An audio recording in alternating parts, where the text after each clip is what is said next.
there, friends! Rebecca here, your friendly neighborhood dragon librarian from Farmington Community Library, and I'm here with my friend Brill today because we are going to talk to you about some graphic novels that I just recently read that absolutely blew me away. So I want to talk about both of them together today for no reason other than I just loved them so much. They are totally different in terms of tone and story and artwork and characters and everything like that. Really, the only thing linking them together is the fact that I just absolutely loved them so much. So we're starting a brand new month, right? We've got September. We just started September. There's lots of new things happening, right? Some of you may be going back to school or going back to college or whatever. So there's a lot going on. Graphic novels are perfect to read this time of year when there's a lot of transitions and maybe you don't have time to sink into a brand new, like, regular book. You want something that you want to read, but you want something that's going to be a little bit faster and something that's not going to, bog you down in the story. Well, graphic novels are perfect for that. And these two in particular, I think, are absolutely fantastic. So the first one I want to talk about is The Worst Ronin by Maggie-Tokuda Hall. The Worst Ronin. So this one, I really do love stories of samurai and Ronin and stuff like that. But I would have picked this one up anyway because Maggie-Tokuda Hall is a fabulous author. She has written graphic novels, and the one that is absolutely one of my favorites of all time is Squad, this werewolf graphic novel. So as soon as I saw her name on this, I was like, I don't even know or care what it's about. I have to read it immediately. And I'm really glad I did. This book is super fun, very unique, and absolutely worth the read. So what is it about? First of all, it is about samurai, right? It's about samurai, it's about Ronin, but it also doesn't take the time period too seriously, right? Because samurai and Ronin are not, things that you see in today's day and time, right? So but one thing you do see is phones, internet, TV, which is what's going on. So you can even see in the cover art, one of our main characters is taking a picture of the monster attacking them with her cell phone. So you can see that this is like not taking itself too seriously, right? And I love it for that. So it deals with, basically ancient Japan, but in a time where there are actually phones and modern technology. And it deals with this young girl named Chihiro who has always wanted to be a samurai. Her dad is a samurai and has trained her basically their whole lives, and she really wants to become a samurai. Now, the main school that teaches them does not really accept women, except for one woman named Tatsuo, who is the best samurai in the world, and she is basically Chihiro's, like, she's her hero. She has always looked up to her. So when her dad gets conscripted to go and defeat this demon that is attacking this village, and they learn that he's going to be working with Tatsuo, her hero, Chihiro's like, oh my gosh, Dad, let me go in your stead. I want to fight with her. She's my hero. And her dad is like, all right, that's fine. So she has to go find Tatsuo and go on this quest to defeat this monster, this demon that's terrorizing a village. But when she finally meets her, she realizes that sometimes when you meet your heroes, they are not all they're cracked up to be, right? So Tatsuo is vulgar, she cusses a lot, she drinks too much, she is not the heroic figure that Chihiro has always thought she was. And it takes a lot of convincing, but they finally get to go on this quest together. And as they're doing this, Chihiro learns a lot more about what it means to be a samurai. And Tatsuo is having to come to terms with the grief in her past that has basically led her to be the person she is today. So this graphic novel deals with some heavy topics, but it's also just so much fun.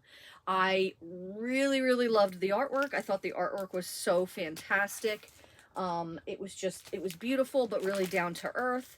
And I just thought the story was really fun. The characters, especially Tatsuo, had me cracking up the whole time because she is just such a, like, loudmouth, braggart, character that you wouldn't expect to love, but you're going to absolutely love her because she's fantastic.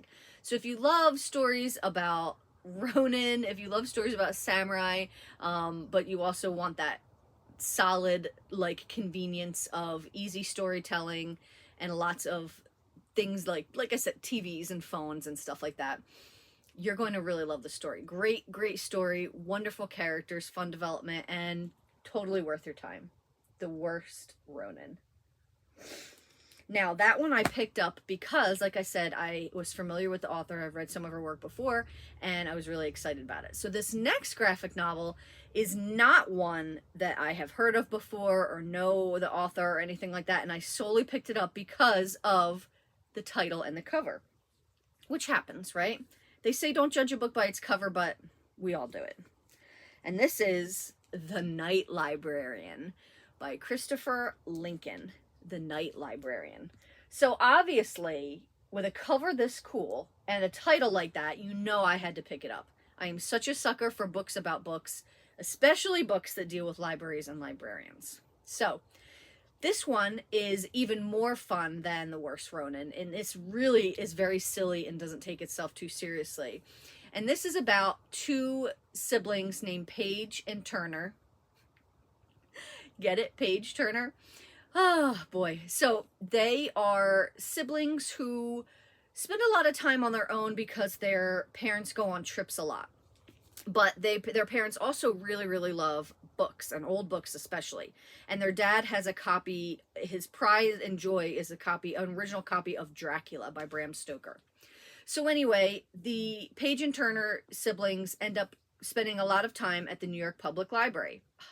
Don't you just love the story already? New York Public Library is fantastic. Anyway, they're spending some time there, but they notice something very odd.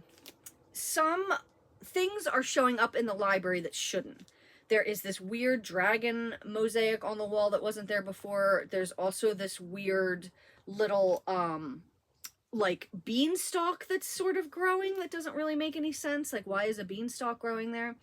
And they have no idea what's going on. Well, they take their dad's copy of Dracula, unfortunately, to the library because they want to see if it's worth anything. And something happens. Something happens where the book disappears and they cannot find it. And basically what they discover is that books are magical. We already all knew this, right? Of course books are magical. But we mean in this book that they are literally magical, especially old books. Apparently, the older the book, the more magic it contains. And if it is around other books for a long time, the magic can sometimes leak out. So them bringing that original copy of Dracula to the library has caused some of these crazy things to happen. And apparently, there is this group of librarians called Night Librarians who work to keep the magic contained in these books. I would love to be a Night Librarian. I think that sounds so incredible. So they team up with the Night Librarian in this book to track down their Dracula book, but also to figure out what is going on with all these other books that are starting to leak their magic. This book is so much fun. I absolutely adored it. It was just a lot of adventurous humor.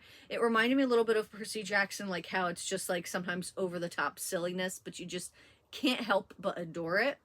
And it was just really fun. And I also found that the illustrations were fantastic.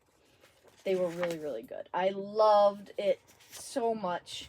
Even if you are not crazy about books, I think there's something in here for everyone to just really love. But if you are a big fan of books, do not miss this because it is absolutely phenomenal, and I think it's got something for everyone. Absolutely.